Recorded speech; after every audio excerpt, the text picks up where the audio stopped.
In example 2, we're being asked to draw the slope field for the points indicated on the graph of the differential equation dy by dx is equal to negative x over y. So we've been given some points here to work to draw the slope field. So what we do is we're not going to be asked to generate the entire slope field. We're just asked to draw slope segments for these points indicated.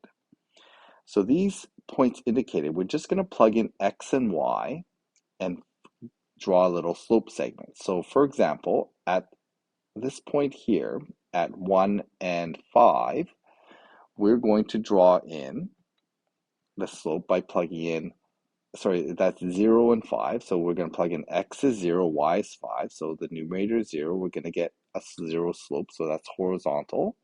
Same down here for any x coordinate that is 0. We're going to get a horizontal line. Now the same can be said for the y equals 0. We're dividing by 0. So we're going to get vertical line segments where the y values are 0 here and here. So plugging in at 4 over 3 up, we're going to end up with x is 4, y is 3, so negative 4/3. So we're going to get a negative slope that's kind of a little bit more than a slope of 1. If we plug in x is 3, y is 4, we're going to get a slope that is 3 over 4, so just a little bit less than 1.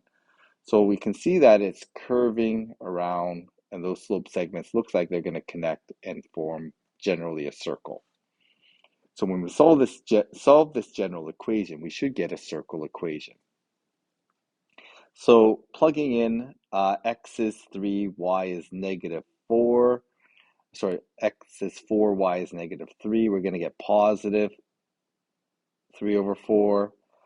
X is 3, y is negative, so y is negative 4. We get positive 3 over 4. Oops, I had that slope a little bit wrong here. This is going to be 4 over 3, positive 4 over 3 here, and negative 4 over 3 here. Okay, same with the quadrant 2. X is negative, y is positive. We're going to get positive, so we're going to get positive 3 over 4. Here we're going to get 4 for x, 3 for y, so positive 4 over 3.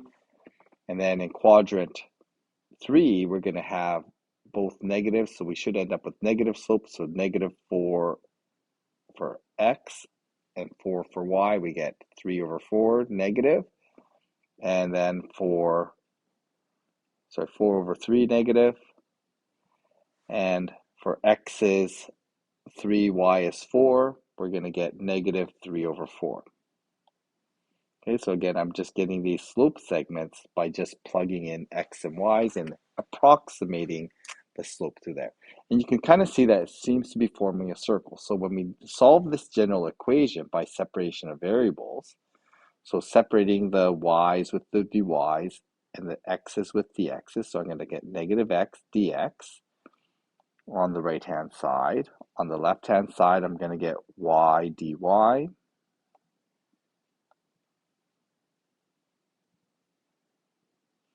Okay, once I separate, I'm going to integrate both sides. I'm going to end up with y squared over 2 is equal to negative x squared over 2 plus c. And rearranging this, I'm going to end up with, I'm going to multiply both sides by 2 to get rid of that divide by 2.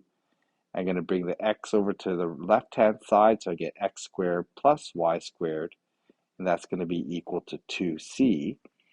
And this is a circle formula, x squared plus y squared. The 2c is going to represent the radius squared.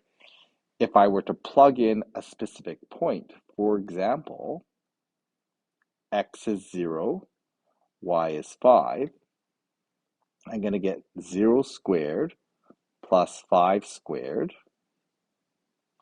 is equal to 2c. So that 2c variable works out to be 25. And then we can see that this is the specific solution that passes through there with a radius of 5. So we get x squared plus y squared equals 25 is the specific solution that's going to pass through that particular point, and we can see that's going to give us a radius 5 circle.